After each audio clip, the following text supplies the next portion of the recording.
محترم ناظرین، ہم آج کی ویڈیو میں حضرت امام بری رحمۃ اللہ علیہ اور زمیندار کی بھینسوں کا ایک ایمان افروز واقعہ آپ کے سامنے پیش کریں گے، لیکن اس سے قبل ہم حضرت امام بری رحمۃ اللہ علیہ کی حالات زندگی پر ایک مختصر نظر ڈالتے ہیں۔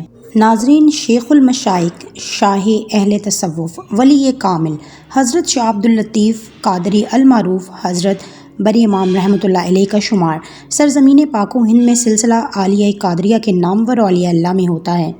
آپ رحمۃ اللہ علیہ کا تعلق سادات گھرانے سے تھا اور آپ رحمۃ اللہ علیہ کا سلسلہ نسب امیر المومنین حضرت علی رضی اللہ تعالیٰ عنہ سے جا ملتا ہے۔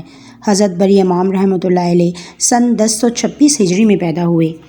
آپ بچپن سے ہی بہت نیک انسان تھے اور آپ نے اپنی ساری زندگی اسلام کے لیے وقف کر دی۔ محترم حضرت شاہ عبد اللطیف المعروف حضرت بری امام رحمۃ اللہ علیہ کچھ عرصہ موضع کنکڑ میں قیام پذیر رہے، اور پھر جب اس جگہ سے کہیں اور جانے کے لیے طبیعت مچلنے لگتی اور اس جگہ سے اکتا جاتے تو پھر کہیں اور چلے جاتے۔ اسی لیے آپ یہاں سے پھر موضع للہ بھوتوں میں تشریف لے گئے اور اس گاؤں کے قریب واقع نیلا ندی کے کنارے عبادت الہی میں مشغول ہو گئے۔ آپ نے تقریباً 12 برس ندی کے پانی میں کھڑے ہو کر چلہ کشی کی، زیادہ تر روزے سے رہا کرتے تھے۔ اس چلہ کشی کی بدولت آپ انتہائی نحیف اور لاغر ہو چکے تھے۔ روایت کی جاتی ہے کہ جب حضرت بری امام رحمۃ اللہ علیہ کے نیلا ندی میں چلہ کے مراحل تکمیل ہوئے، اس وقت آپ کے مرشد بھی یہاں حسن ابدال میں مقیم تھے اور عبادت و ریاضت میں مشغول تھے۔ انہیں کشف ہوا کہ بری امام رحمۃ اللہ علیہ کو پانی سے باہر لائیں، چنانچہ آپ کے مرشد کامل فوری طور پر نیلا ندی پہنچے اور آپ کو اس چلہ سے باہر آنے کا حکم دیا۔ آپ کمزوری اور نکاہت کے باعث چلنے پھرنے سے قاصر تھے، اس لیے آپ کو ایک مرید نے پانی سے باہر نکالا اور اپنے گھر لے گیا اور آپ کی خوب خدمت کی، اور کہا جاتا ہے کہ اس مرید کے پاس 70 بھینسیں تھیں۔ وہ ہر روز ایک بھینس کا دودھ آپ کو پلاتا تھا۔ جس بھینس کا دودھ آپ کو پلاتا وہ قدرت الہی سے اسی رات بیمار ہو کر مر جاتی۔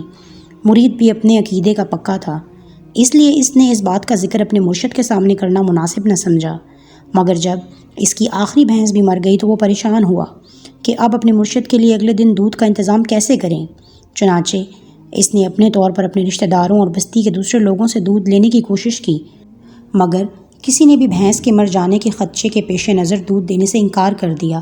اگلے دن جب حضرت بری امام رحمۃ اللہ علیہ کو دودھ نہ ملا، آپ نے اس بارے میں اپنے مرید سے پوچھا تو اس نے اپنی بھینسوں کے مرنے کی تمام رودات بیان کر دی اور کہا کہ تمام بھینسیں مر گئی ہیں، صرف ایک بھینسا رہ گیا ہے، اس لیے دودھ کا بندوبست کیسے ہو۔ یہ سن کر آپ زیر لب مسکرائے اور فرمایا، جاؤ دیکھو وہ بھینس ہے، بھینسا نہیں، اس کا دودھ لے کر آؤ۔ مرید جب گھر کے باہر موجود بھینسوں کے باڑے میں گیا تو دیکھا کہ بھینسے کی جگہ بھینس کھڑی ہوئی ہے، چنانچہ اس نے دودھ نکال کر حضرت بری امام رحمۃ اللہ علیہ کو پلایا تو وہ بھینسا بھی قدرت الہی سے اسی رات مر گیا۔ مرید پریشان ہو کر پھر آپ کی خدمت میں حاضر ہوا اور صورتحال کی اطلاع دی۔ آپ مسکرائے فرمایا، جس ندی میں ہم نے چلہ کشی کی تھی اس کے کنارے پہنچ کر ندی کی طرف پشت کر کے کھڑے ہو جاؤ اور اپنی بھینسوں کے ایک ایک کر کے نام پکارتے جاؤ، مگر خبردار پلٹ کر نہ دیکھنا۔ مرید نے آپ کے حکم کے مطابق ندی کے کنارے جا کر اسی طرح ہی کیا، بھینسوں کے نام پکارنا شروع کیے۔ وہ جس بھی بھینس کا نام پکارتا وہ ندی سے نکل کر اس کے پاس آ جاتی۔ اس طرح اس کی تمام بھینسیں اس کے پاس واپس آ گئیں۔ آخر میں اس نے بھینسے کا نام لے کر پکارا۔ بھینسا ابھی باہر نکل ہی رہا تھا کہ مرید نے اچانک پلٹ کر دیکھا۔ جیسے ہی اس کی نظر بھینسے پر پڑی تو وہ بھینسا پتھر کا بن گیا۔ اپنی اس غلطی پر مرید بہت پریشان ہوا۔ اس کے ساتھ اسے خوشی اس بات کی تھی کہ اس کی تمام بھینسیں زندہ سلامت پھر سے اس کے پاس آ گئی تھیں۔ کہا جاتا ہے کہ وہ پتھر کا بھینسا اور اس کی باقیات آج بھی اس جگہ موجود ہیں۔ محترم ناظرین، یہ ہوتی ہے شان اولیاء اللہ کی۔ ناظرین، امید کرتے ہیں کہ ہماری آج کی ویڈیو آپ کو پسند آئی ہوگی۔ ویڈیو کو لائک، شیئر اور ہمارے چینل کو سبسکرائب بھی ضرور کیجیے گا۔